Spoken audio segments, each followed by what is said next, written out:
3. Hello, everybody out there in the internet world. Welcome to the Media Boat Podcast, your source. Sorry, your source for. Oh no! He coughing. coughed. He coughed. Oh no! It's fine.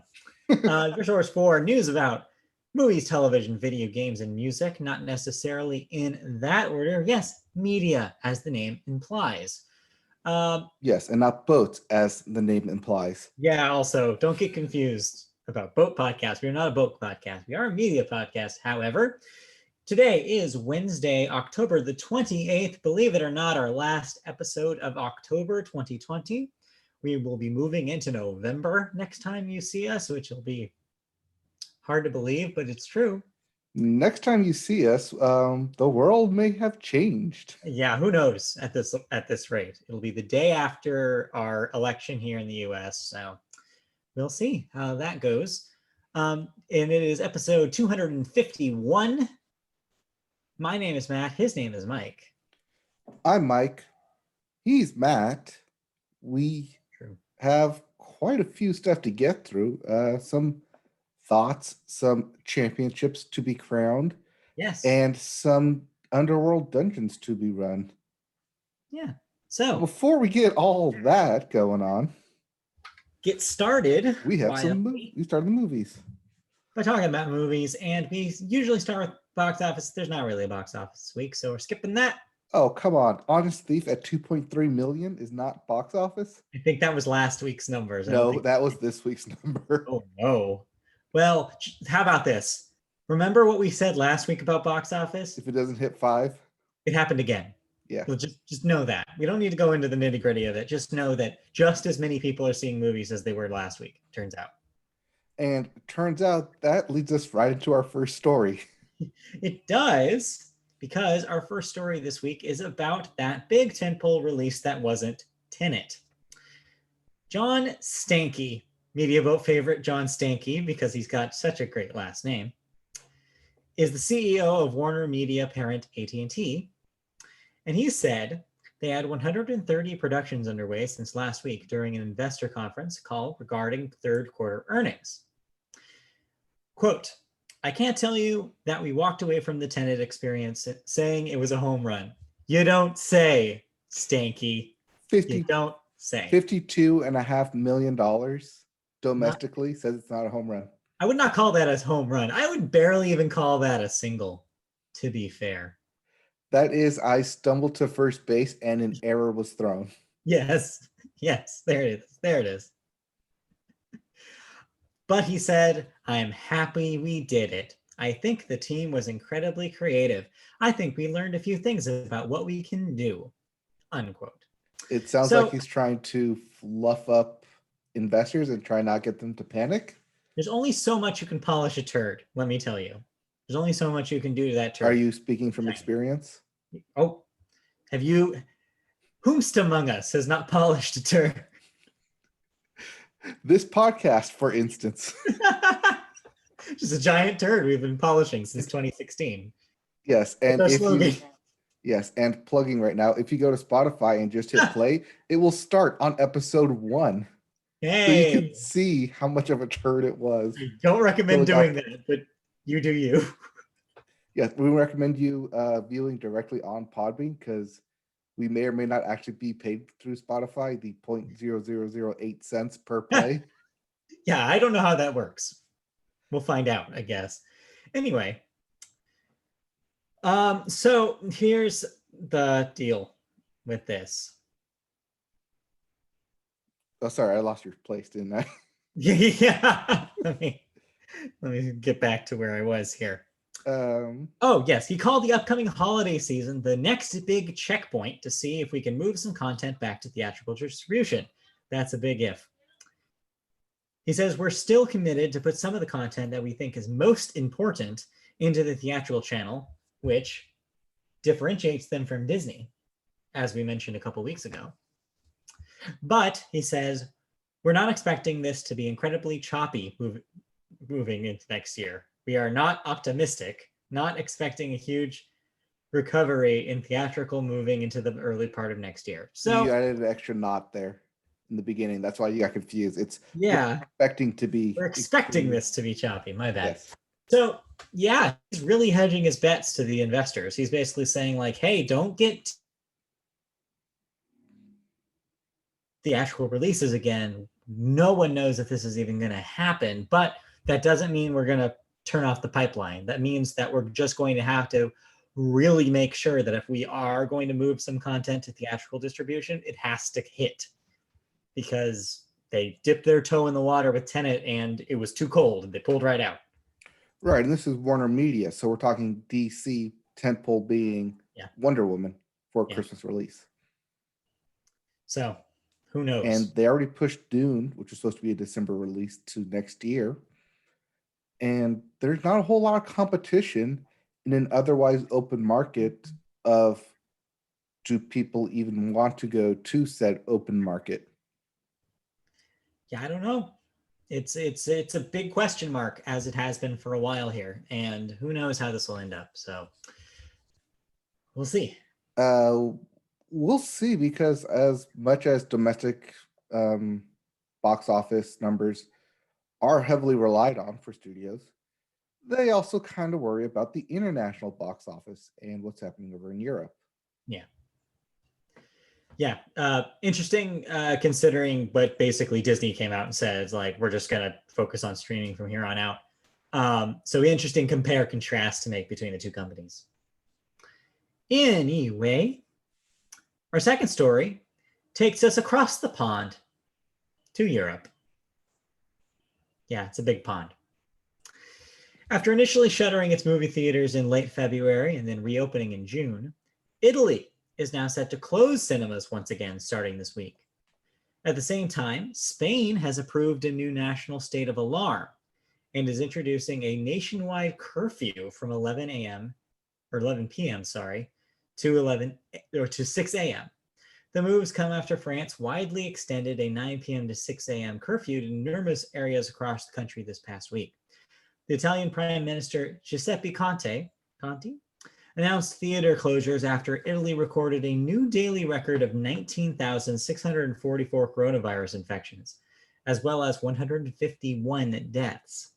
In Spain, the new state of alarm is due to last at least until early May. However, the curfew is currently for a 2-week period, but that could be extended. While cinemas are not closed in the country, the curfew will have an effect on box office, because when do people see movies? After work, at night. At night. Yes, at night. So this is not great if you're, like you just said, are a studio who cares about international box office numbers, because here's two countries that are less likely to see your movie as much as other countries could. Right, and looking at those new daily numbers of 19,000 new infections is low compared to the US. Yeah, that's the other thing here, is that the other thing is you have to also compare and contrast the population density of Italy and the US. That's probably a big percentage of the Italian population right there. Also, if we remember back all the way into March, Italy was the first country to go into a full lockdown mode. Yes. So it makes sense why they would be doing this again when the numbers rose. This is that mythical second wave that everybody said was going to happen in the fall. Sure enough, it's fall and it's happening. What do you know? Science is right. Who would have guessed that science could predict these things? It's almost as if science has all this data to back up something that could happen in the future. Yeah, it's almost like that they've been working on a scientific process for centuries or something. It's more of a method. Yeah, it is exactly a method. It's method scienting. Methods, yeah, that's what it's called. That's right. Thank you for refreshing me on high school science. So yeah, this is what it is. This is only really a tangential movie story, but Yes, but that's because the regular movie stories were pretty much non-existent as we head into the fall. Third quarter earnings reports were kind of released, so over the next, like last week and this week, we will have press conference news come out, as much leaks as we get. But honestly, it's not going to be a lot of new releases, not going to be a lot of announcements because there's nothing to put out unless And we they're did putting it. Disney last week, in which they said that Soul was going to Disney Plus, and everything else was going to theater was going into next year. Yeah. And Warner is the other heavy hitter, other than Universal. So expect more of the same is, I guess, kind of the vibe here, is that through the end of the year, at least, we're just going to see more stuff on streaming, less stuff in theaters.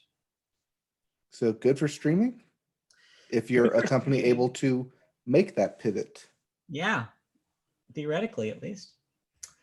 All right. Speaking of movies that are available on streaming, you saw a film this week. Yes, I talked about this film last week. Well, I think we talked about it 2 weeks ago when its first trailer dropped.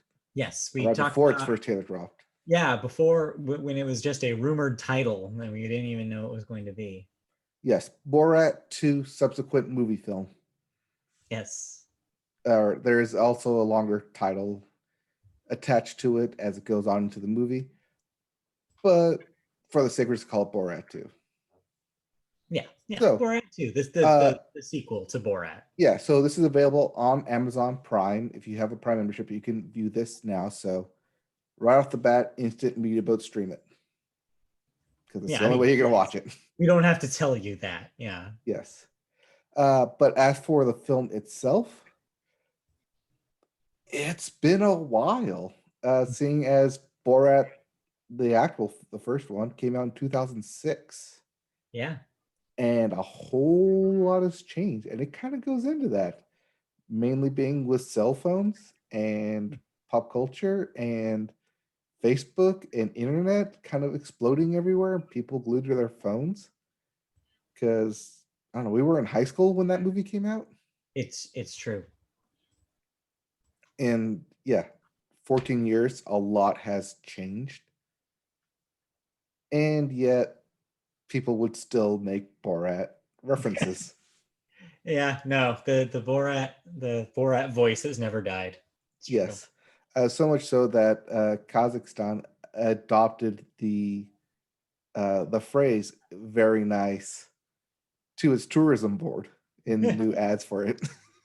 A little off topic there, but I thought it was going to be the movie. The one of the movie news is like, but that's so off topic. No, yeah, that's such a little tiny thing. Yeah, but Borat 2, Sacha Baron Cohen directed, produced, written, stars, and basically makes fun of a lot of people.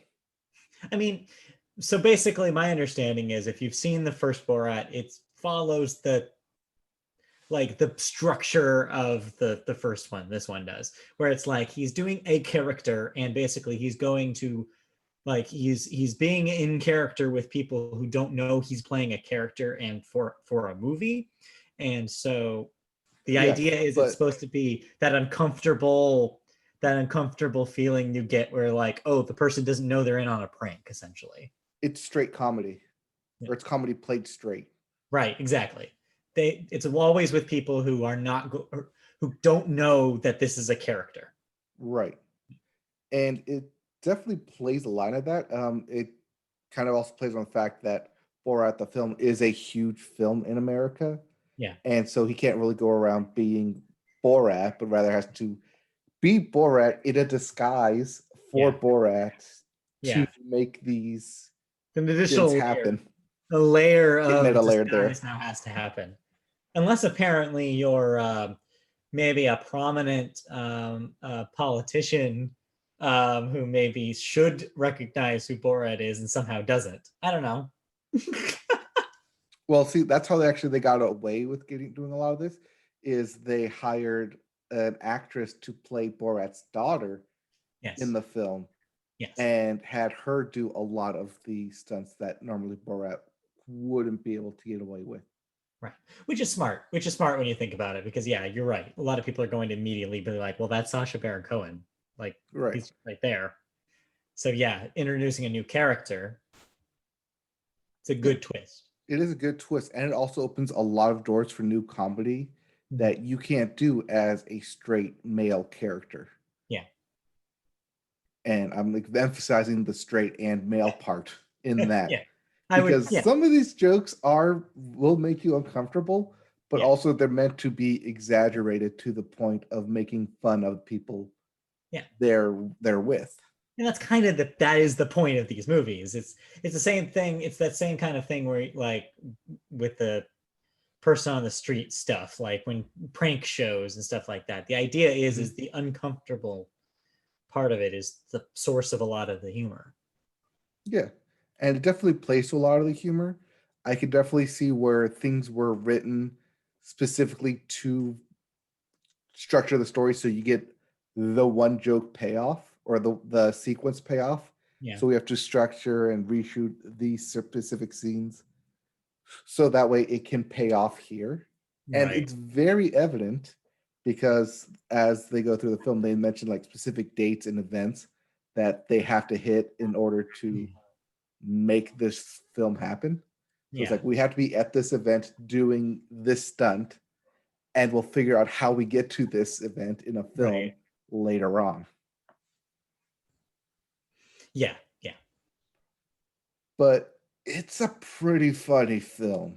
Okay. I had a good time laughing at it. I think it's definitely a film that is, I don't want to say needed, but definitely a film that puts a mirror up to a lot of people in the United States and say, look at you being funny. You think Borat's funny when really you are the funny one. It is, and how you're portrayed amongst other people. It is an interesting time. Like, it's interesting timing for this movie to come out because it is kind of a very specific moment, especially in US politics, where these people are very like oblivious to the fact that they're completely ridiculous. And so a character like and a setup like having Borat kind of be there as a foil is like points out exactly what you're saying. It points out it's like, no, really, people are going to see this in the movie and realize how idiotic you're being. Like, or you would hopefully notice that they would realize how idiotic it is. Right. But to each their own and what they get out of it. Yeah, yeah. I will say that the actress who plays the daughter, Maria Balakov, Russian last name. Okay. Really good in it. Okay. Really good actress. She's only been like in a few things. I looked at the IMDb page, and pretty good. I expect to see her more stuff. If this helps catapult her career. Might. But yeah, Borat is funny. Stream it. If you like the first one, you're definitely going to like the second one. Yeah. Watch it with other people because it might be one of those things where if you watch it alone, you might be confused and turn it off. Yeah. Like, I'm probably going to skip it personally because I don't do well with those uncomfortable kind of setups. Yes. I get anxious and I just don't like watching it. So it's not for me, but it sounds like it's a lot for a lot of people out there. I think a lot of people will enjoy it. And I've heard good things. So yeah. Cool. Yeah, it's definitely an enjoyable film. I had a fun time watching it. But if you don't take that comedy lightly, or if you didn't like it when it first came out and you're an old curmudgeon, it's not going to change. This is not going to change. Not going to change. Yeah. Okay. Let's move on. Why don't you? Because I didn't watch any movies, that's for sure. I'm still being pressured to watch Hubie Halloween. Why? By who? Adam Sandler himself? Is he showing up at your door and be like, watch my movie? My dad's been telling me to watch it. Oh, boy. Well, you should know. That's your first red flag. Why do you think I haven't watched it yet? All right. Let's move on because we have other things to talk about today. And the next thing is television. But we always start television with the exciting world of sports. And exciting it is here in the Los Angeles metropolitan area, as last night, the Los Angeles Dodgers were crowned World Series champions. With a 60-game season and an extended playoff structure, the Dodgers have come out victorious against the Tampa Bay Rays and have won the championship. There's one caveat to all of this celebration and happiness and shindigs going on, though. The one caveat is by the name Justin Turner. JT? Yeah. So mid-game, he was pulled. So did you watch this live? I did not. So Boo. let me explain real quick. It was 7:00. I was like, settled down. I had just eaten food, and I was like, all right, I have two choices. Do I play more Hades or do I watch the World Series game? And in my mind, I was like, well, there's no way that the Dodgers win another one. So I was like, I'm good. I can wait until the last game of the series. You're like, they're not. So you were the doubter that said they were not going to close it out and go to game 7 tonight.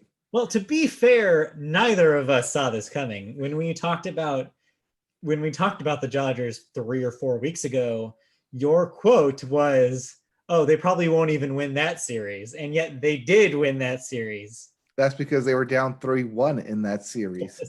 Yes. So, and seeing as LA Clippers weren't able to win in 3-1, going down 3-1. Yeah. You know, it stood to reason that they had to win 3 games straight. And also, to be fair, the Dodgers aren't my team. So I'm glad that they won, but I didn't need to be there for this.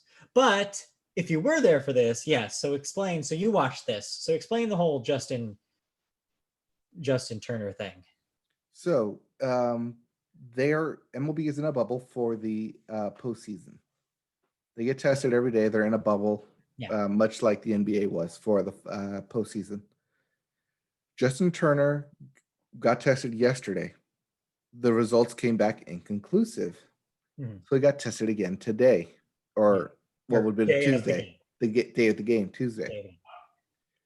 The MLB didn't find out that he returned a positive test until the second inning of the game. Yes.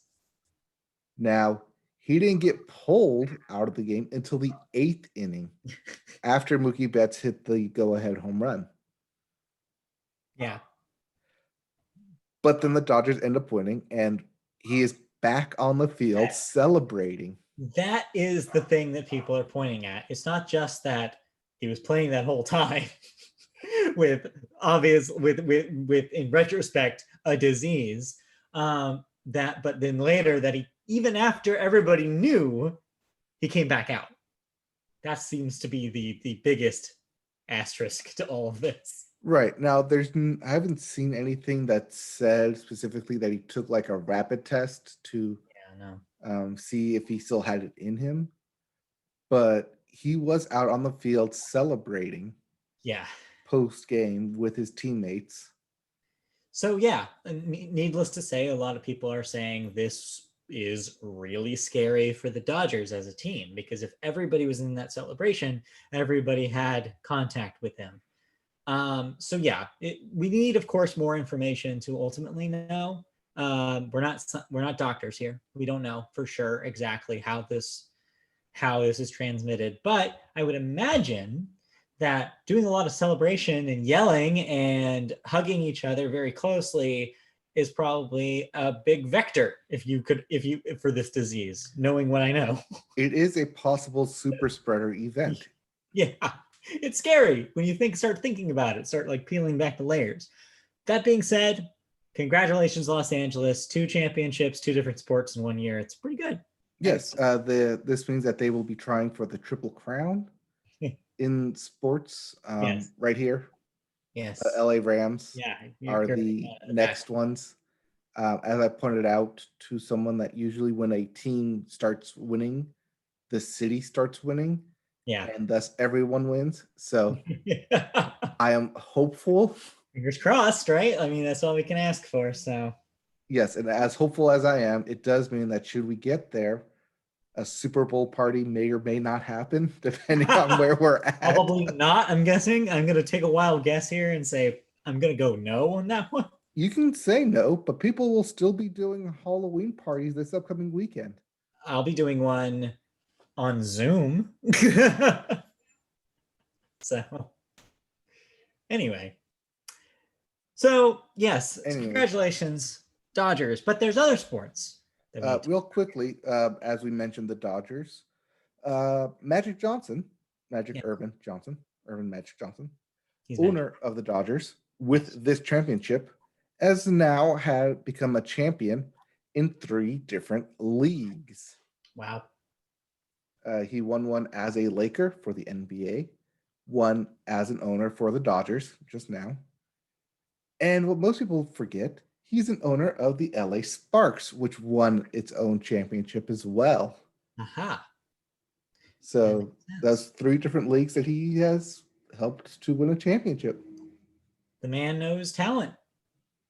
Yep. That's why he was a factor in getting LeBron James to sign with the Lakers. Yeah. Needless to say. Yep. Yeah. I mean, yeah, it was good. It's been a good year so far. Yeah, we'll have to wait and see on the football end of the spectrum. Hockey was already a whiff, so. Right. And I know that like you're not a Dodger fan, No. and I'm not a Dodger fan, but we know someone who is a Dodger fan. Right. Yes. And I'm not sure if they want to come out and say something about it, because they may break the microphone with their speech. I'm pretty hungover this morning, and yeah, it's a great feeling. That's all I can say. I mean, So it brought a tear to your eye, did it not? it did a little bit. I was emotional, certainly. So can't complain. It's been a good experience seeing your team win a championship. So I'm sorry I don't have anything more interesting. Thank you. Our man on the street there. He's clearly still celebrating with his Mookie Betts shirt off. Yeah. Anyway, other sports. Let's talk about them. Yes, other sports happened, including another champion. Champion? Yeah, sort of.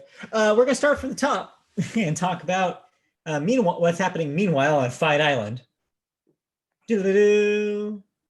I believe that goes doo-doo-doo-bye. Well, meanwhile on Fight Island, UFC 254 happened. Khabib, oh boy, Nurmagomedov. Yes. Yeah, close, probably. Keeps the streak alive. 29 wins, 0 losses, and retires on top after a triangle choke sub that finished Justin, oh boy, Gaethje. And you were right. It is Nurmagomedov. Okay. In round 2. So congratulations to Mr. Nurmagomedov. Yes. From Team Khabib. This was indeed his final fight, ending his career at 29-0.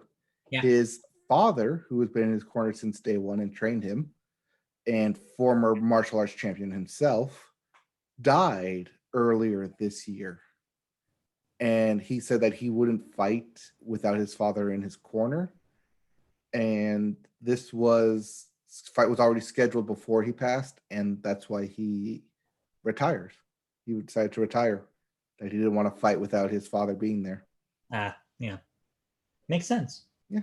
But yeah, retiring on top, that's something that very few people do.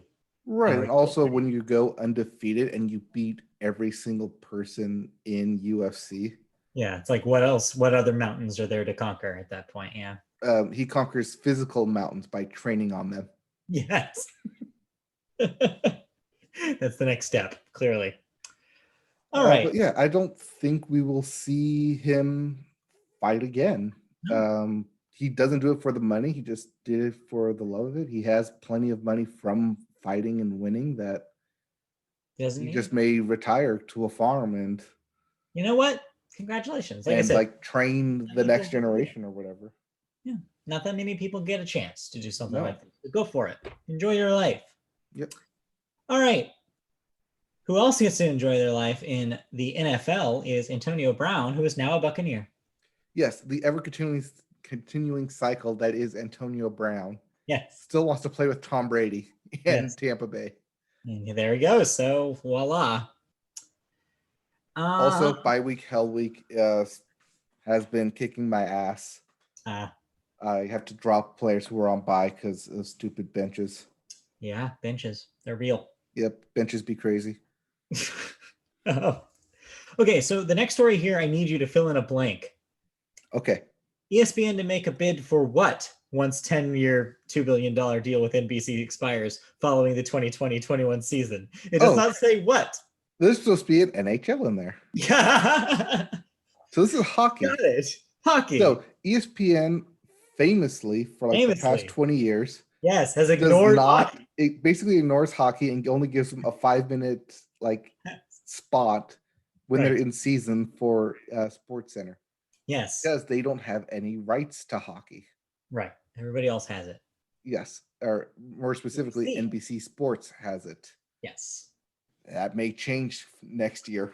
Got it. So a 10-year, $2 billion deal with NBC will expire. And so ESPN is to make a new bid. For how much, we're not sure yet. For how long, we're also not sure yet. But it would be interesting to see all of the sports finally home on ESPN. Right.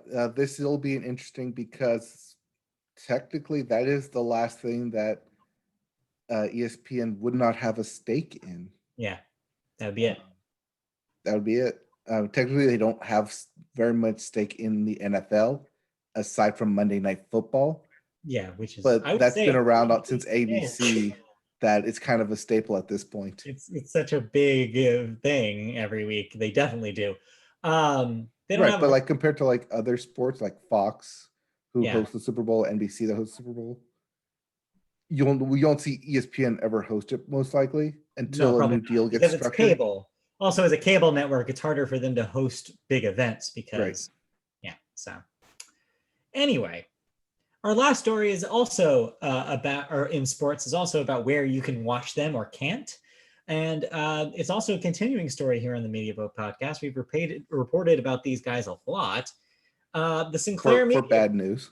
Yeah, mostly for bad news. The Sinclair Media Group, everyone's least favorite media group, has announced that not only will they be pulling their sports programs or sports stations, regional sports networks, the former Fox Sports regional sports networks, from YouTube TV, as we previously reported, but also from Hulu's live TV package. So you will no longer be able to get regional Fox Sports networks on Hulu either. So it continues to be just wiped out across all streaming services and really only available on proper cable. I mean, this is a way specifically to get people to pay for proper cable. And Sinclair probably gets most of their money that way, so they want to incentivize people to do that instead of do the streaming options. Right, because they probably get more money from doing it through cable. We will talk about in a moment here another possible option that we're not sure what their relationship with the Sinclair Group is, but we'll talk about that in a moment. But yeah, still sucks to see them being so money grubbing and just so draconian about this, because I would like to have Fox Sports West. I cannot get Fox Sports West without paying hundreds of dollars a month, period. Yes, it is literally the only reason we have cable is to have Fox Sports West and Prime Ticket to watch our regional sports games. Yeah, that's it, because there's no other reason. It's frustrating as someone who would like it, one channel, and cannot get that one channel. I mean, I don't even think you can like buy it from Fox Sports itself in a package. No, you can't. You have to get it through a broadcast provider. There's always in a package. It's never a la carte. Right. Yeah. What are you gonna do? So yeah, they're the worst still. Anything else in sports before we move on to television news? We're entering the humdrum of sports. Yeah. But there is a little bit of light as this upcoming weekend, the NCAA for Big Ten and Pac-12 start back up for college football. And they will do a quick 8-week schedule, I think. Okay. Or 6 to 8 weeks in order to fit the minimum guidelines to be bowl eligible. Yeah. But other than that, and lastly, in sports, I almost forgot about this because it's hilarious. Okay. NASCAR. Yes. Has been trying to race on the same track for the past 4 days. What?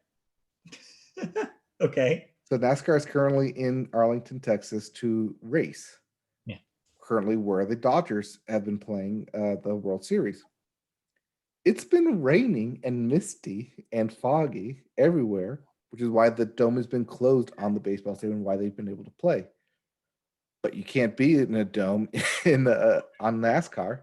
So what was supposed to be raced on Sunday got delayed to Monday, got delayed to Tuesday, and here we are Wednesday, still not racing yet. Yikes. So they've just been hanging out in their trailers and their hollas, waiting for the track to clear up so they can race. Yes. Sorry, hollers caught me off guard. Anyway. All right, enough about hollers. It's where all the merchandising is. Yes. Enough about hollers. Let's talk about television news. All right, give it to me, news. Our first story, as I mentioned, is about a new option to watch streamed TV, and it's coming from the fine people at T-Mobile. So I'm guessing this is to compete with AT&T's streaming service and Verizon's streaming service. They And all seeing have as T-Mobile bought Sprint, yes, are merging with Sprint. they're now big enough to make this a thing. Mhm. So yeah, yet another player in the ever expanding, ever easily getting lost in Google searches competition that is streaming television services. So the carrier announced a new suite of TV or T. How do you say this? T-Vision? Yes, it's like T-Mobile. Yeah, I guess it's like T-Mobile. So T-Vision. Except there's no dash between T and Vision. It's just T-Vision. Right. T-Vision. Internet packages available nationwide that start at just $10 a month will become available, I'm going to amend your story here, to T-Mobile subscribers on November 1st. If you have a T-Mobile or Sprint account, you're going to get a try of these things this year. If you do not, you have to wait until 2021. Just PSA, because I did some research on this because I was curious about it. Mm-hmm. The Vibe package, which is just Vibin', is only $10 a month. It features 30 non-sports and non-news channels, such as AMC, BET, Comedy Central, Discovery, Food Network, HGTV, MTV, and TLC, with 2 concurrent streams.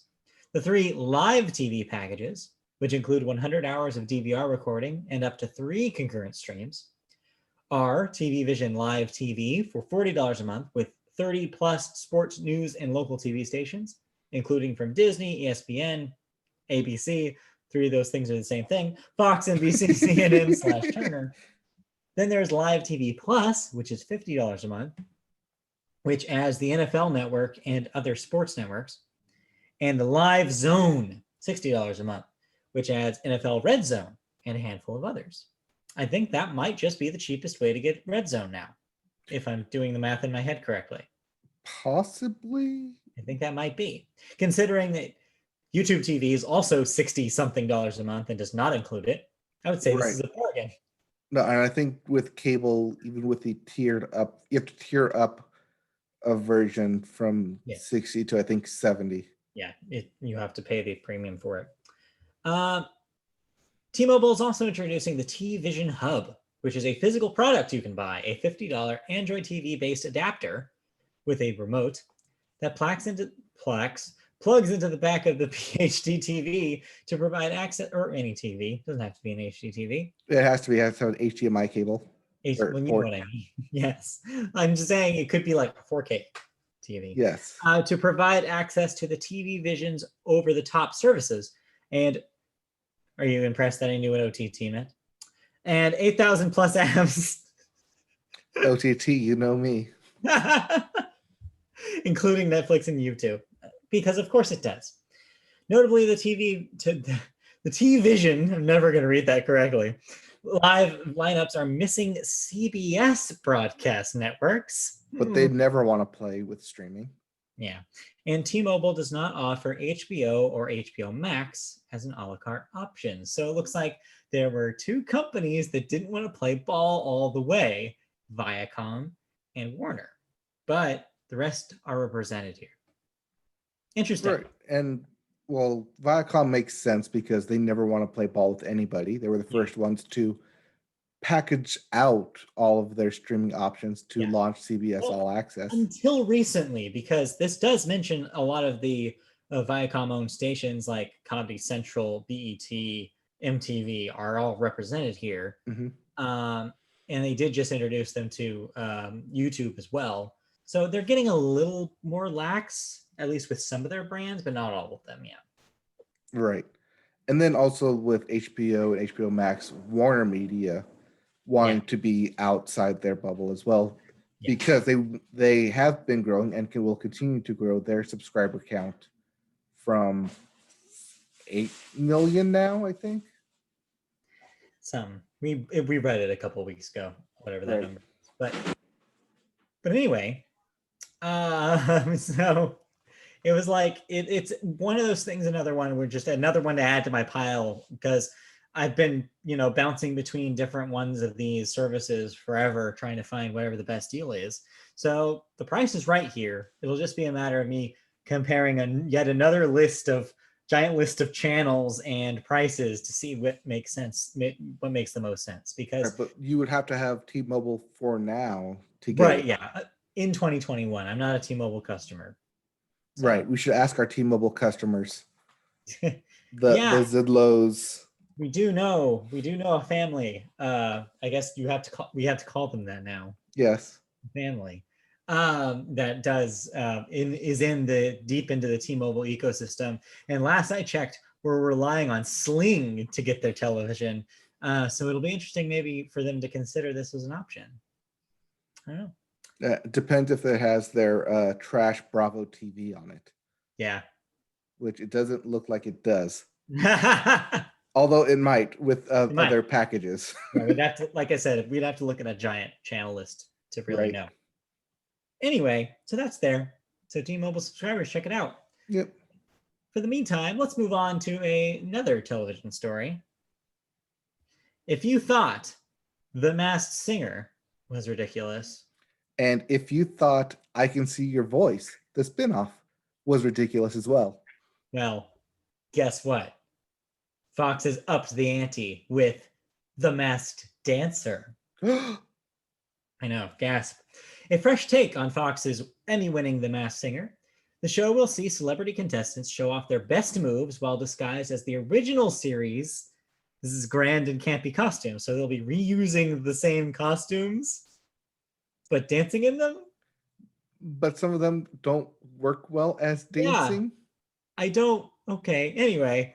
Craig Robinson is set to host, as panelists include Ken Jeong, Paula Abdul, Brian Austin Green, and Ashley Tisdale.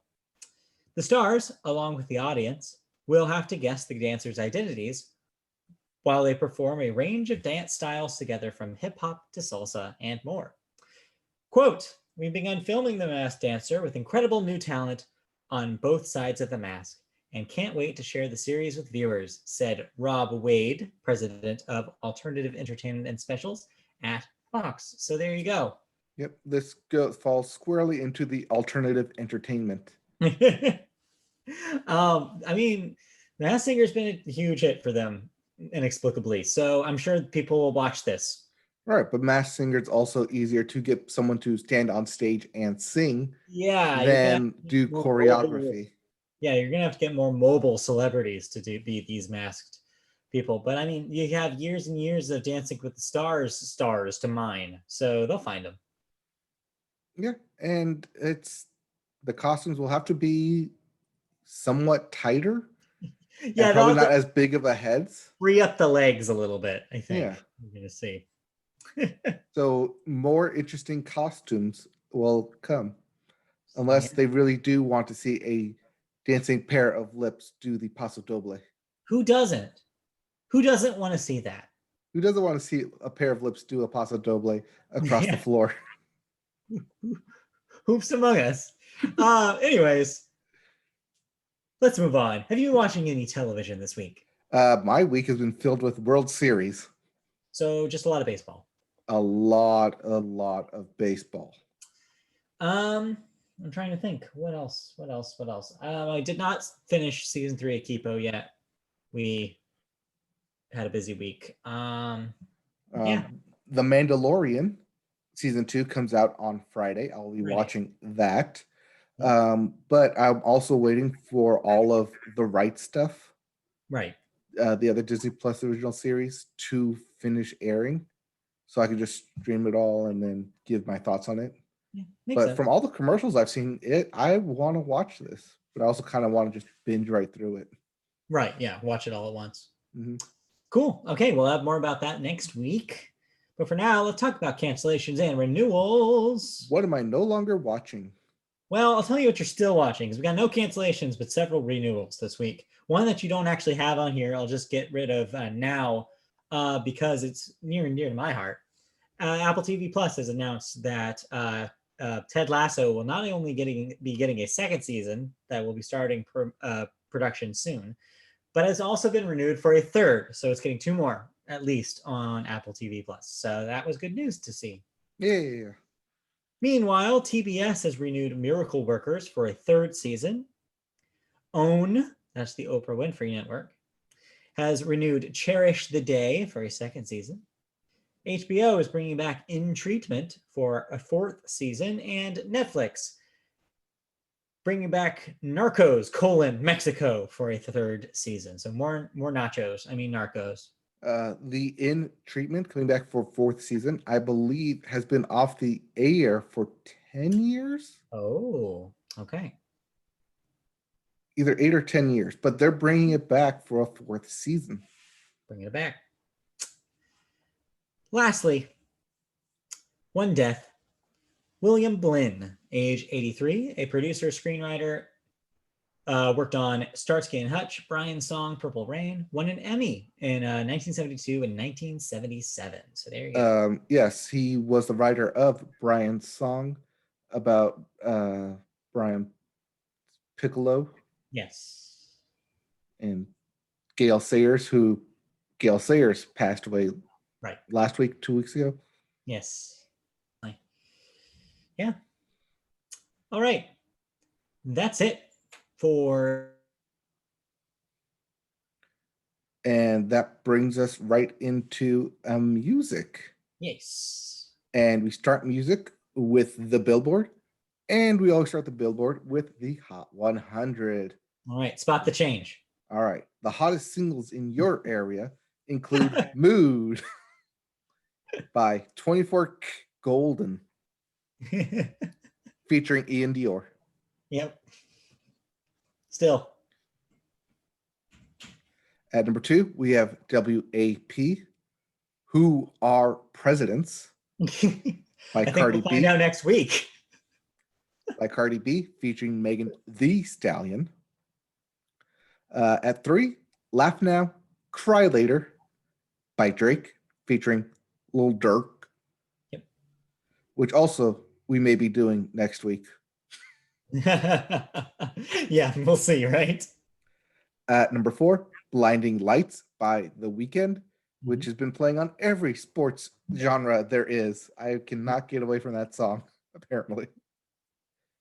And lastly, rounding out your top 5, Savage Love, Laxed Siren Beat by Josh 685 X Jason Derulo. Josh.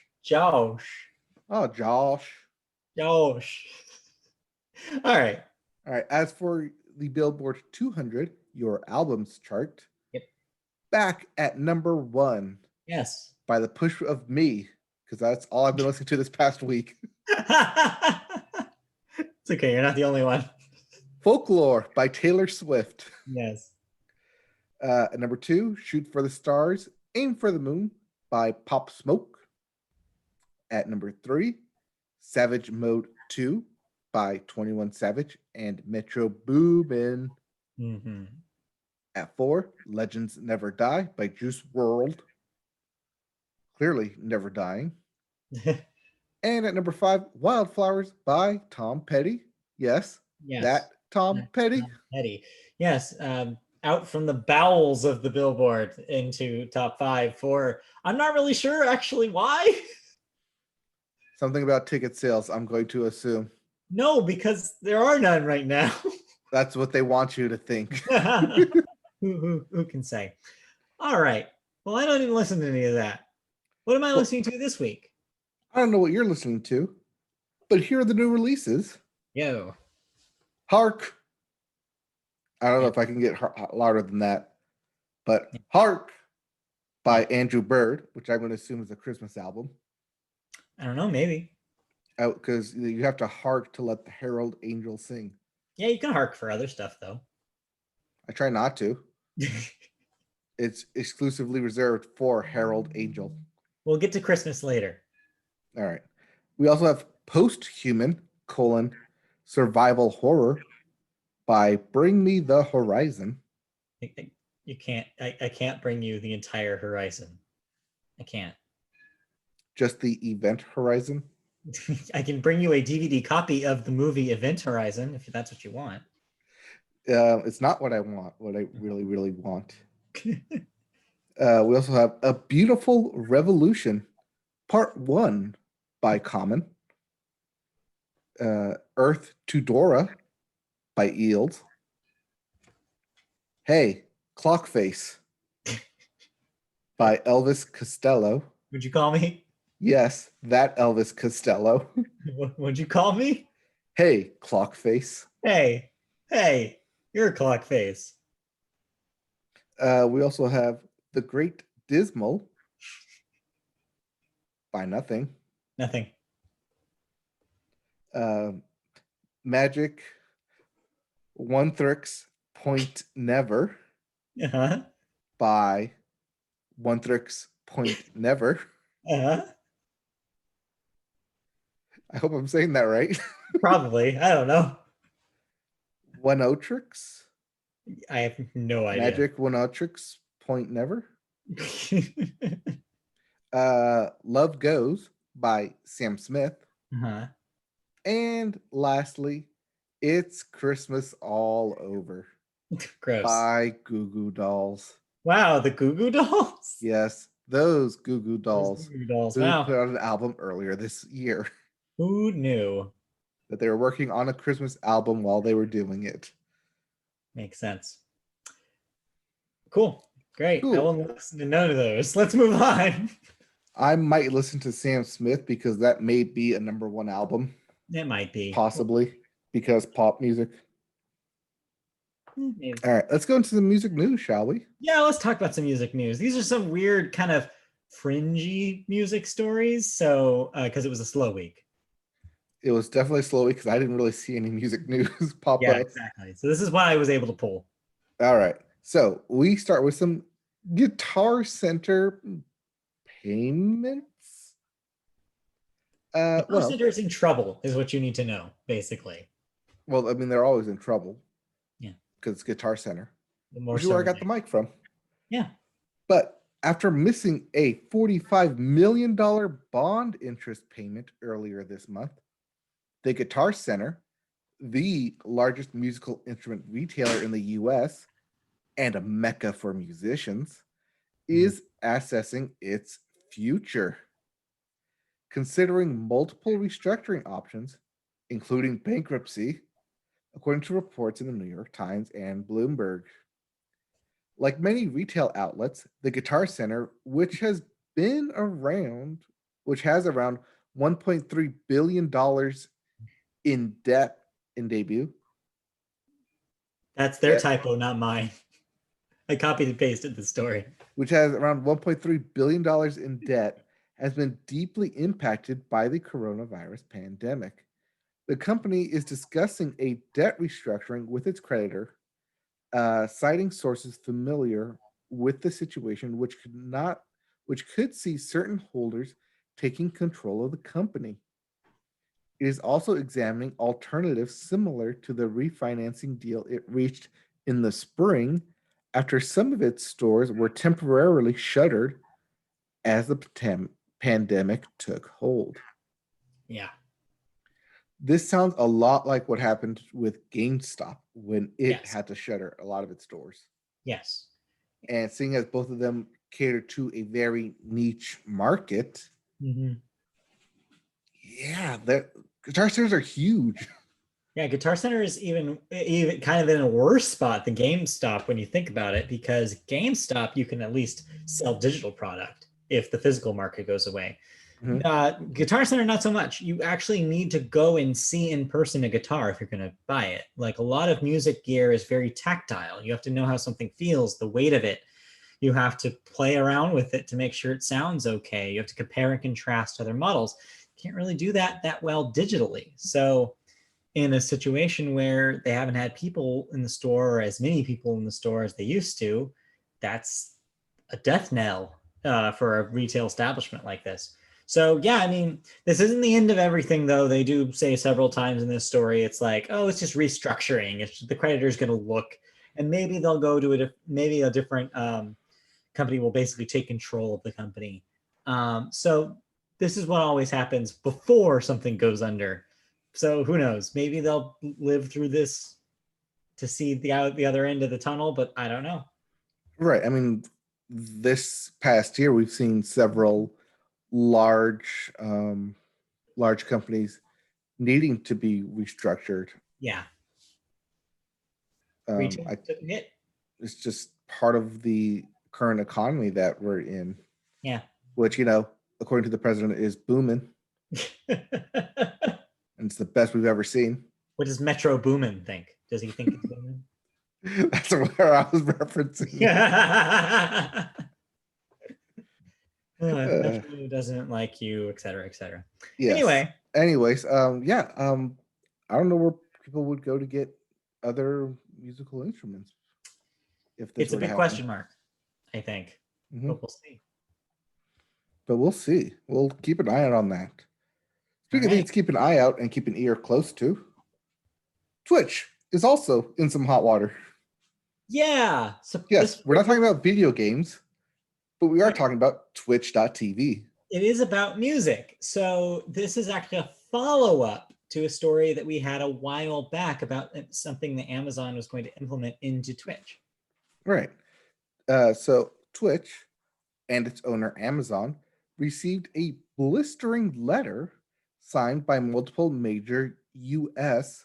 music organizations, including the RIAA, which is the Recording Academy, the National Music Publishers Association, the Music Managers Forum, the American Association of Independent Music, SAG-AFTRA, and more than a dozen others over its licensing situation with many major music rights holders.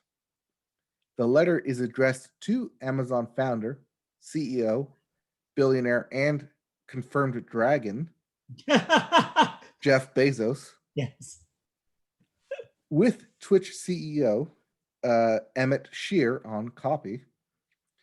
The letter, which was obtained by Variety, accuses the service of failing to secure proper sync and mechanical licenses for its recently launched soundtrack tool, as well as, quote, allowing and enabling its streamers to use our respective members' music without authorization in violation of Twitch's music guidelines, among other claims. The platform was primarily used for gaming until the recent pandemic, when its music live streams began to surge. So, yeah. And this goes hand in hand with something that they do with video games, which is they will mute you if you try and stream with licensed music. In some video games, most recently that I've played, include Kingdom Hearts, put a label out there saying if you intend to stream this game, know that you are streaming licensed music and could be violated for it.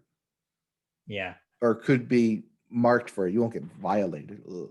Wrong words, but it could be a violation if you stream this music. And that's what they're referencing here, is that Twitch already has that baked in, but there's an exception made for the soundtrack tool because it's supposed to make it easier for the artist just to stream them playing music. So the thing that they didn't at least consider is that in order to do that, the correct way, aka the legal way, they would have had to go through all these different music organizations and make agreements. And these music organizations just said, hey, you guys skipped a step. Like, you were supposed to talk to us. You're not crediting any of us. Right, because this goes beyond someone playing original music. This is someone this is a company, not just someone, this is a company owning literal music and saying you can't play our music. Case in point, our president is being sued and for cease and desist letters for playing music he is not credited to play music for. Right. So yeah, I thought this was interesting, especially in light of, I should think what it does, it shows the contrast between the idea of video game streaming and concert streaming. Mm-hmm. You have one industry that's relatively young, that streaming is like this kind of burgeoning form of almost games criticism and like games promotion. And then you have the much older industry, which is the music industry, being like, wait, so you could just have people play music and anybody could watch online and nobody gets paid except for the artist? And Twitch, I guess, and Amazon. And so they're freaking out because they're such an old established thing that they've always earned money the same old way. And so this is a potentially disruptive force that they're getting in and stopping before it blows up, which is something the video game industry failed to do with video game streaming. And they're now trying to catch up and play ball. Right. I feel like we had this exact argument when YouTube came around. Yeah. And artists were just putting their music on YouTube to get it out there, to get noticed. Yep. And getting paid from YouTube because their videos, their music videos of them playing their music racked up views. And they paid them. Flash forward to today and nobody really cares. The music industry did come in basically and said, hey, YouTube, hey, Google, like, at least block people from playing things that they're not like allowed to do. And so there are certain at least give us the option or the ability to block other people. But ultimately, if the artist was doing it, the artist has the right to. So the thing that needs to happen here, I would be interesting to hear. The one voice you don't see is the voice of an actual artist, which is very telling. I would love to see some opinions of artists who are using the soundtrack platform and say what they have to say about this, and whether or not they're, doing it with the authorization of their management, etc. Which it seems like the argument here is that they're not. I feel like that we would have already heard about something like this when Marshmello DJ'd on Fortnite, and saying Marshmello DJ'd on Fortnite and people watch it is such a 2019 thing to say. It's 2020. It's 2020. I know it's 2020, but I feel like that event happened last year. Yeah, it may have. But trying to say that to someone back in, say, 2006 to even 2010, when YouTube was starting to get big and people were going towards it. Yeah. It's wild, but they're just going to have to figure out a medium for this because it's a unblazed trail. It's a brand new place for music to be. And it only happened because of the pandemic. Like, if we do eventually return to live performances on real stages, this might not be as much of an argument, but for now, this is how it is. Right. And these are live performances that aren't scheduled. Like, there have been scheduled performances like Coachella and like Stagecoach and Bonnaroo and Lollapalooza, who do live streaming on YouTube for people to watch. Mm-hmm. And I'm sure there's some licensing there that they have to go through. Oh yeah, certainly. Yeah, I don't know. It'll be interesting to see how this goes. Whether or not that Amazon will like play ball with these guys or not. Mm-hmm. All right. You listen to anything? Nothing new. Like I said, I was listening to Folklore and also this new podcast called Media Boat Podcast on. Oh, I've never heard of them. Where can you listen to them? I listen to them on Podbean, on Spotify, on Apple Music, on Twitter, on Stitcher. speaker and to play on it. Alexa, on Pandora. It's everywhere. Wow. They have Who like knew? 250 plus episodes. It's That amazing. sounds great. I just put it on and it just plays I'll have to check it out. constantly. All right. Video games. All right. Yeah, let's move right into our finale here, our last subject in video games. And we'll start with new releases. Yes. Yep. We have Pikmin 3 Deluxe for the Switch.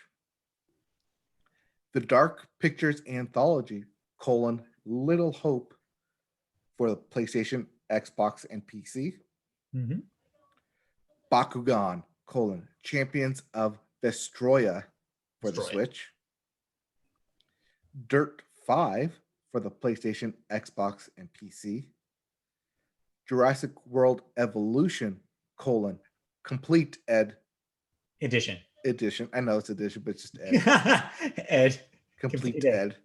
You for don't the get Switch. partial Ed. You get the whole Ed. Yep.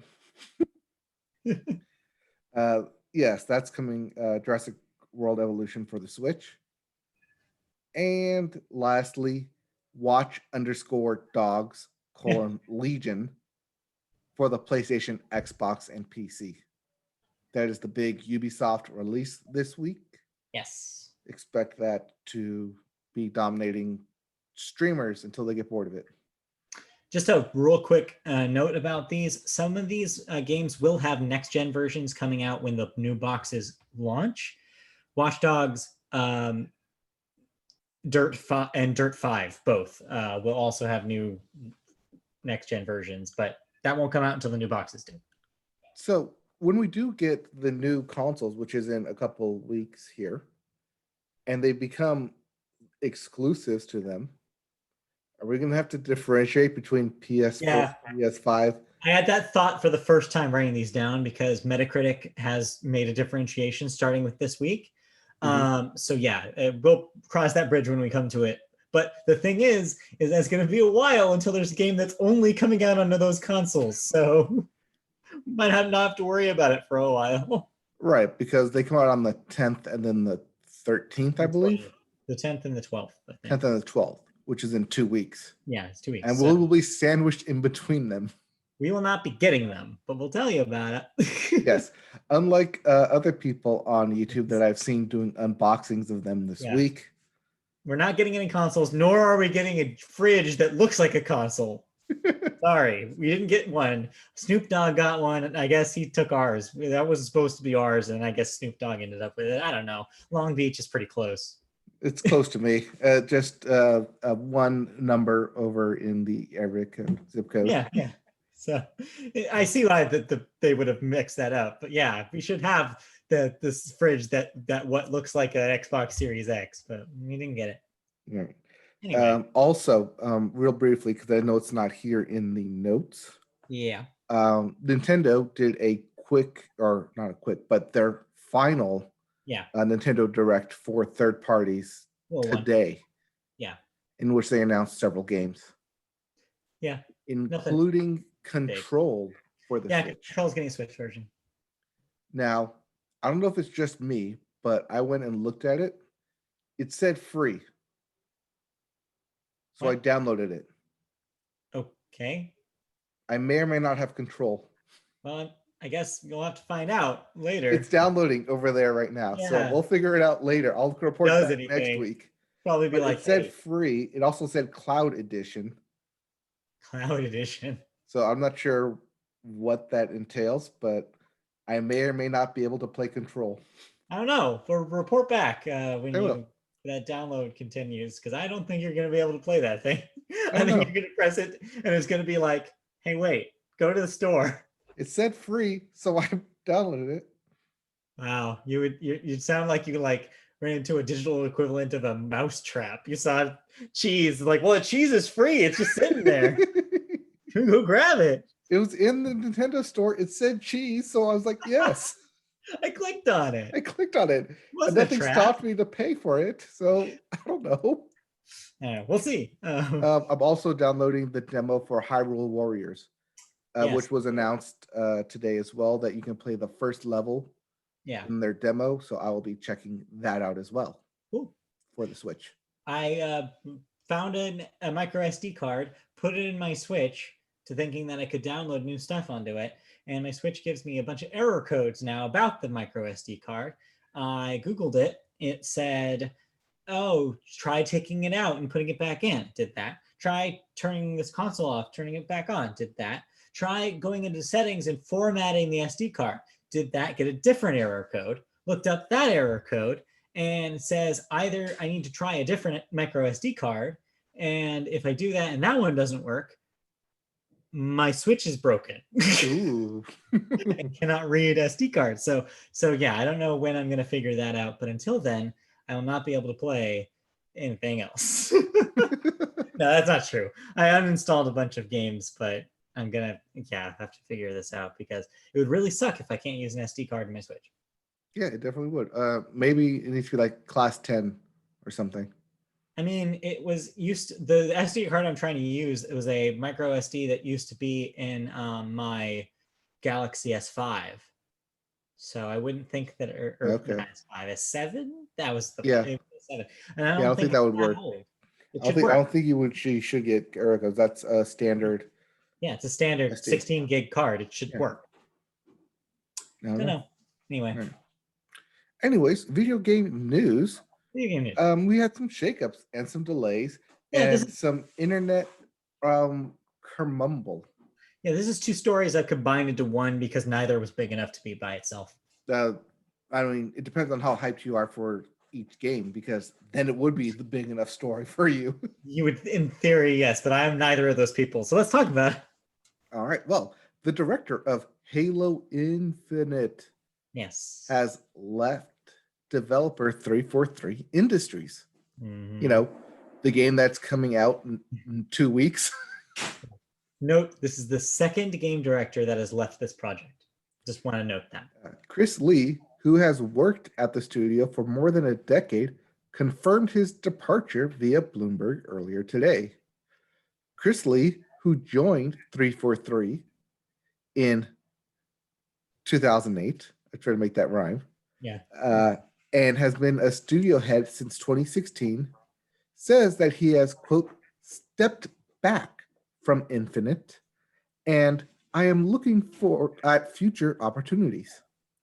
I believe in the team and am confident that they will deliver a great game, and now is a good time for me to step away.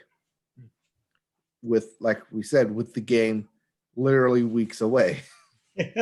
Well, no. We don't know when the game's coming out. Lee will, however, remain a Microsoft employee, according to a statement from the company. So yeah, this was supposed to be a launch game. And it got delayed from that. Right. It's just every single thing that comes out about this game makes it seem like it is literally on fire over there. That just like no one can figure this thing out. I want to put this template of a map over the template of Anthem. Yeah, how much of it lines up. Oh boy, I hope not. Like, that would be disastrous if it ended up that bad. Yeah, I don't know. It just seems like such a strange project. You would think Halo Infinite, which was once supposed to be the poster child for the Xbox Series X, it's just they cannot figure out how to make it. They can't figure out how to keep a team. They can't keep a director on this team for the life of them. It's just, what is happening over there? When the game eventually comes out, it'll say director, insert name. Yeah. No, just insert name, and they're not going to forget to put it. Master Chief. Yeah, I don't know. It's just embarrassing at this point. And then co-director, everyone else who's been previous directors. Speaking of embarrassing at this point. Yeah, speaking of embarrassing and delaying games, the Twitter of Cyberpunk 2077 got in a lot of hot water in the matter of hours. Yeah. Because that game was delayed to December to improve its performance on PS4 and Xbox One, according to reports from CD Projekt Red's latest financial conference call.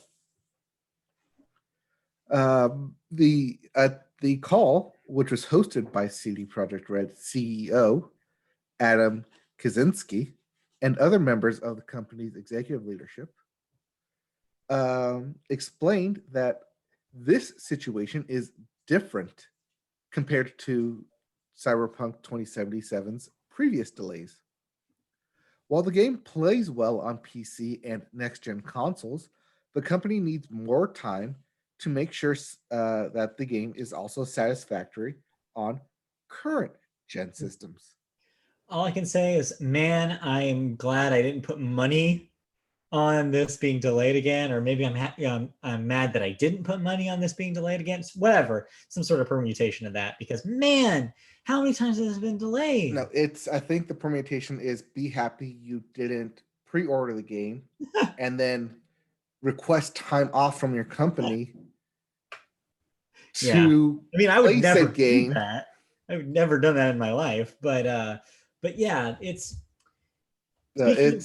I saw that just go around where someone on Twitter asked their CD Projekt Red's Twitter handle or Cyberpunk 27's Twitter handle, will this game come out on time?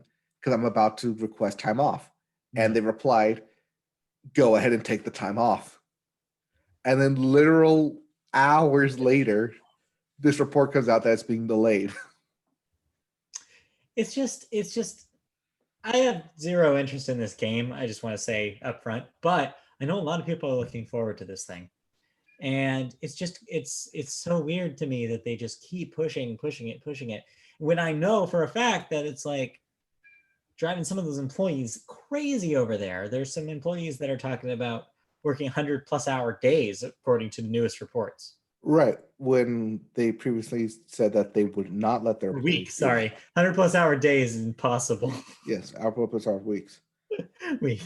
Right, which they said, CD Projekt Red said that they wouldn't do that they wouldn't Right. do crunch time for their employees. And yet here we are. No. Yeah, I'm with you right there. I'm not sure how to feel about this game now, then, and anymore. There's a lot. Well, one, I don't necessarily have any affinity towards The Witcher or any of the CD Projekt Red stuff in the past. Same.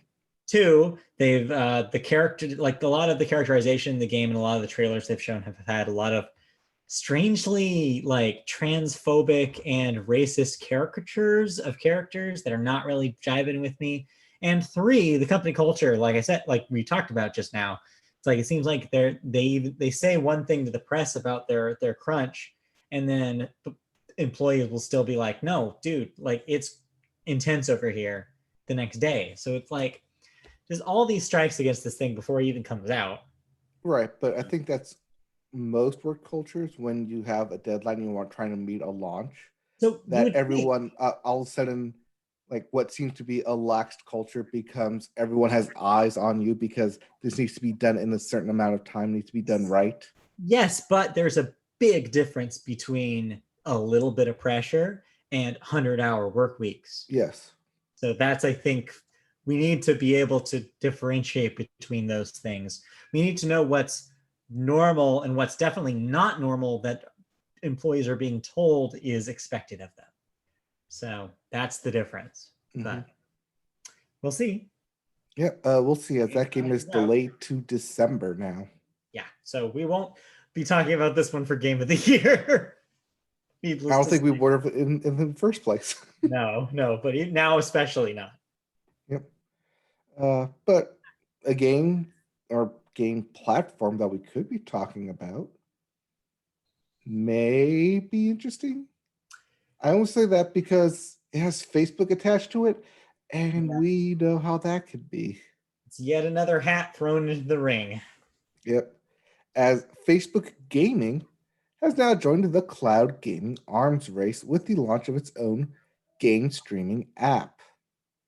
The company announced its cloud gaming platform today with a word from Naughty Dog co-founder Jason Rubin, who joined the company for its streaming endeavors after working with Facebook on Oculus in the past.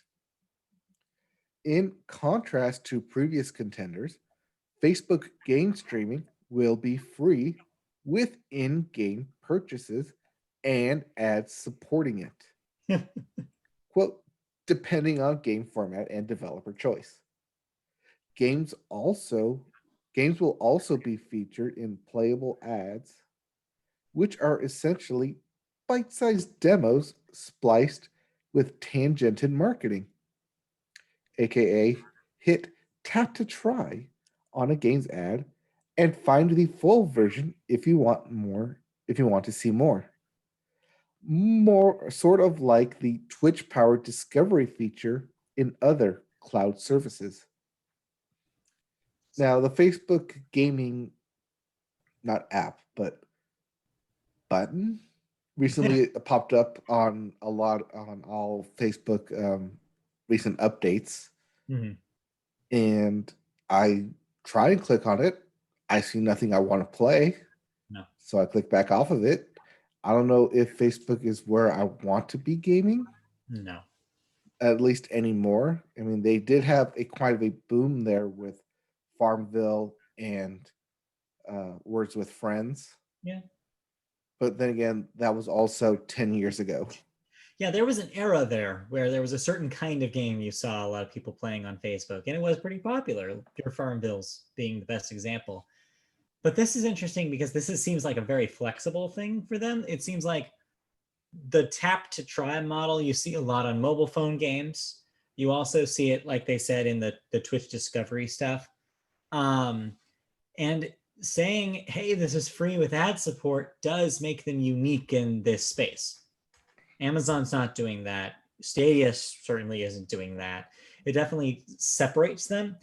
But the question is what kind of game are they aiming for here? Is this going to be your Farmvilles? Is this going to be something that's very like basic, like computer-based, like, well, not computer-based, that's the wrong term, but you know what I mean, like a smaller experience? Or is this going to be AAA? Are they going to be, is Facebook going to be out there making plays just like Amazon was talking about to Ubisoft and being like, Assassin's Creed on our thing too, with ads every time you exit a room? Like, how is that going to work? Like, there's a lot of questions about how the ad stuff is going to work in a bigger, for lack of a better term, real game, you know? Right. Real game. Like, I would hate to play like Madden. And I've played a lot of mobile games where I will get immediately turned off if after I finish every level or half level that an ad pops up. I'm like, okay, this is too much. You're trying to jam it down my throat. Bye. Off. No. I just spent the $5 on Good Sudoku. I was done with the ads. I was like, yeah, I press a number, an ad shows up, which I get it. That's the way they monetize those games. But I was like, $5? It's nothing. I could toss $5 at it and say, cool, thank you for Good Sudoku, because I played a lot of it this year. Right. But something like this is like, is there going to be a subscription model? Is there going to be a way to pay for this so you don't have the ad interruptions? There's a lot of stuff we don't know about this thing, but ultimately, it's the same thing we talked about the Oculus Quest thing, Quest 2 a couple weeks ago, which is your interest in this product is going to be 100% based on your feelings about Facebook. Exactly. It's like you're going to either want to use their services or you're going to be like me and be like, you know what? No, thanks. I'm good. Well, you don't have a Facebook to begin with, so. I mean, I do. I'm not anymore. It's there, but it's just unactivated. Sitting on it. It's as if it's still 2013 up in my Facebook. Just like Facebook gaming. It's like Facebook gaming. Yep. So getting Farmville and my Vegas requests. Anyway. So yeah, interesting, but yep, and who knows? I'm not sure. We'll see where it goes, if anything. Maybe another failed Facebook adventure. Yeah, a lot of blanks to fill on that one. Yep. Speaking of blanks to fill, we are done, and we now have video game thoughts. Video game thoughts. So, have you been playing more Genshin Impact? No, because I've been cheating on Genshin Impact with a new relationship. Okay, because I also have not played it in a week. Yeah, but you don't have an excuse. I do. Oh, no, I was gone this past weekend for reasons. Okay. But no, I've been the girlfriend meme The one where the guy with the girlfriend is looking back at the other girl. The Oh no, what'd you girlfriend do to next to me, Christy? huh? What'd you No, do to the librarian? no, not my actual girl. You know that meme where it's like the Yes, I guy's know watching the meme. girl. The girl next to him is Genshin Impact, but the girl he's looking at is Hades because She's in the red dress. I took yes, I took your advice, and I bought Hades, and it's literally dominated my free time since I downloaded it on Friday. Yep. It It's amazing. is, I will play 2-3 runs through it a night, and yeah, it's like, oh, there goes an hour. yeah, no, just time just gone. Um, it's really cool. It's really fun. I'm enjoying it a whole lot more, heck of a lot more than I thought I was going to. The difficulty is not that much of a barrier for me. As much as I was told by a lot of people that it would be. Are you playing on God mode? No, that's the thing. I'll get there. Wait, Okay. sit on that because I'll get there. But basically, my story with this thing is that yeah, I haven't found it that challenging or that frustrating when I die because of the way that the game basically treats it as like, oh, just another day. I think that the window, like the way that the game, like the way that the game treats death is not really that harsh. And I think that that eases the blow of failing because you think, oh, it sucks. In a lot of other games that are this style, you think, oh man, it sucks. I have to do all of that over again. In Hades, you enjoy the process of doing that so much that that's actually a good thing and not a bad thing. Every time I beat, like I die in Hades, I instead of thinking, oh man, that sucks, I'm thinking, oh great, I get to do that early part again. That's how much fun just the moment to moment gameplay of this game is for me. I'm just enjoying playing it that I'm not even worried about progress. That being said, I have made progress. So for your reference, the initial blocking point I had was the first boss. That was the first real obstacle I had to pass. But then I texted you when I finally did it, and I was like, okay, cool, I did it. But then didn't last too much far. I think I was at dinner when you texted me. Yeah. But then the next big obstacle, which is still a pretty big obstacle, is that Minotaur and that Minotaur fight you were talking about. That is quite an obstacle. That's that was where quite an obstacle. It still is sometimes, depending on my run and depending what weapon I'm using. On your build. I will still fall a lot during that battle if I'm not super prepared for it. And then the newest obstacle that I've been facing is frickin' Hades himself. So have you gotten past him yet? No, that's where I'm at. Okay. That's where I'm at, is I still can't beat Hades himself, because I'll beat him the first time and then he'll have the second form and then I'll die to the second form every single time. Because like, yes, I beat him. Nope, second form, and I'm already down to half health and I was. And I've already used both of my death defiances. I'm screwed. Yep. Because I lose both of my death defiances, you guessed it, on the Minotaur. So yeah, it's a pretty, but that's the thing though, is this game never makes me feel that I can't do it. The game just kind of pushes me and be like, yeah, you can do this with a few more upgrades. Just do some more runs, upgrade some more stuff, and get further. And never, it's so nice and kind and gentle about that kind of thing. I'm not frustrated. Right. And when you do accomplish it and you do get those victories, it feels so satisfactory that it's like, that it gives you that big rush of endorphins that you accomplished it. So real quick note about the God mode thing. So I haven't been shy about using it. I have used it occasionally, notably several times for the Minotaur fight. But here's the ironic part about that. The times I used God mode, I died. But one time when I started beating it without using God mode. Like I would just beat it. Like I was like, oh, I didn't even had to turn it on for that. So yeah, I never, any of the times that I actually was like, okay, I'm gonna go in and turn this on for this fight specifically, I didn't win that, but I was able to win it without it. But I think next time I get to Hades, I'm gonna try turning it on just to see if I can pass that hurdle. Right. So yeah, I'm kind of using it as like a backup plan.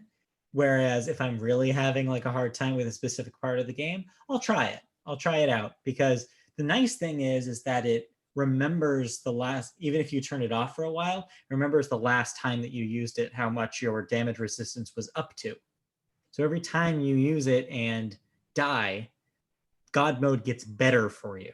Okay. So it's a good backup plan if you do end up having to use it. Yep. But yeah, I love the characters. I love the world. I love the different feel of the weapons, some more than ever. I'm finding the bow my favorite. Yeah, I kind of rotate depending on what gives me the bonus for that time. Yeah, that's what I'm doing mostly. But yeah, I think my favorites are the bow and the spear. Mm-hmm. Those are my two. I like the bow and the shield. The shield is okay. I feel like there's too much to do with the shield. I always end up like, something that'll happen to me a lot in this game is that I'll get into a groove playing a certain way and I'll completely ignore one or two of the mechanics. Same, depending on what kind of build I get or try to do with like either being attack heavy or special heavy. I forget all the time that the cast exists. Yes. I barely use it. I kind of stand my way to where if in the mirror, to where if I use cast, the wherever it's on takes more damage. Yeah. So I'm getting into the habit of just sending the cast out wherever immediately and then figuring it out there. Yeah, I've gotten to this point where I pretty much maxed out everything in the mirror. And I don't know. I feel like I wish that there was more. I wish there was more stuff that I could up. I know you can switch it over to the other side, like the ones to different things, but I haven't seen any of those I really liked. Mm-hmm. And you unlocked everything in the mirror? As far as I know. Okay. Is there something beyond the last 30 keys thing? No. When it says the last key, like one key to reset your stats. Yeah. That's it. Okay. Then yes. I guess the answer to that question is yes. I didn't know if there was something I hadn't seen. Okay. Yeah, I've played a lot of this already. I've gotten pretty far with the relationship stuff. I've been focusing on Meg. Okay. And I'm almost done with her entire relationship thing. I've got like 2 hearts left. Oh, okay. So you just been I've been focused on one. I've been focusing I've been evenly distributing, and I've more of those nectar stuff to do stuff. I figured I would try like to focus on one person first, and then once I'm done with them, move on to everybody else. But Meg's my Hades girlfriend, so she gets all of my love. Anyway, but yeah, no, it's incredible. It's a really, really good game. I totally understand now what everybody was raving about for weeks and weeks now. And yeah, I really love it. And I'm not even that mad that I haven't beaten it yet. I do look forward to when I finally do clear it. But right now I'm having fun just playing it. Mm-hmm. Yeah, it's definitely a real fun game. Pick it up where you can, to those of you listening to us. Although I'm playing on a PC and I can't imagine playing this on the Switch. Like some of the details in the environments, I'm like, I couldn't see that on a Switch screen. Like I'd be like really, like I need a magnifying glass. So I'm glad I'm playing this on PC. Yeah, okay. But yeah, it's good. Yeah, I'm enjoying it on the Switch. Don't at me. Enjoying something else on the Switch though. I'm downloading stuff on the Switch right now. That's true. But what are you doing on the Switch? Also on the Switch this week, the second expansion to Pokemon Sword and Shield came out. Oh yes, the Crown Tundra. So I played a little bit of this. Friend of the show, Christie's played more than I have because I got sidelined by Hades. But because they came out I bought Hades the same day as this came out, so I screwed myself over. Right, but you bought both expansion passes prior to it. I bought it before, and so it then unlocks both of them. So I got this one since I bought the last one. But yeah, it's neat though. It's in kind of a wintry location, and the one new thing I got to try out with it, they call their dungeon, their max raid layers, which are these tiered things that end on a legendary Pokemon battle. So you rent a Pokemon. You don't actually use one that you own. You rent a Pokemon at the beginning of this thing. You're on a team of 4, whether 3 real people in co-op play or 3 computer trainers. And you are in this branching path of a cave. And you get to choose every leg of the path what Pokemon you battle. And it's always a max rate battle. So it's Dynamax Pokemon. You get to see what type they are, but you don't get to see what Pokemon it is. You get to catch these Pokemon, but ultimately at the end of the raid, you only get to keep one of those. So 9 times out of 10, you're going to go with the legendary at the end. Right. So the one that I played, the very first max raid battle that I got to play at the beginning of that they make you play at the beginning of the game, ends with the Suicune, one of the legendary dogs from Gen 2. So I have a Suicune now, which is pretty cool. So yeah, it's a really neat mechanic.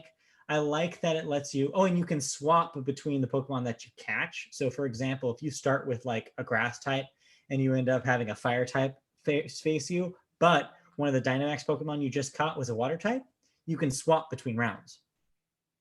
And then, like I said, at the very end, then you can choose ultimately which one that you can catch. Yeah, I was kind of worried there. Like, you just go through the same one and like, oh, I guess I have to try and choose the right path. Yeah.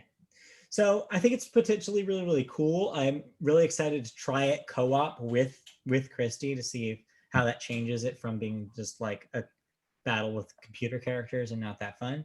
But like, see if that changes the dynamic. But also I'm excited to see what other returning Pokemon are in this, because a lot of returning Pokemon from previous generations are in this too. Right. All the legendaries are part of the max rates. Yes, and all legendaries. So yeah, it seems like really, really good content for people who are way into Sword and Shield. So thumbs up. All right. So a good expansion then. I think so. I'm enjoying this more than the last one, which kind of dragged. This one's actually pretty cool. All right. Perfect. And like I said, I have stuff downloading. Yes. So we'll see if I'm playing those next week. But I think we're done with this week's podcast. I think that just about wraps it up for this week. Thank you, everybody, for paying attention to us. I don't know why I said that. I was like, what am I paying our subscription fee? That too. Well, no, we're not paying for anything. We are paying for all that. Thank you for joining us for this. We just charge your time and effort.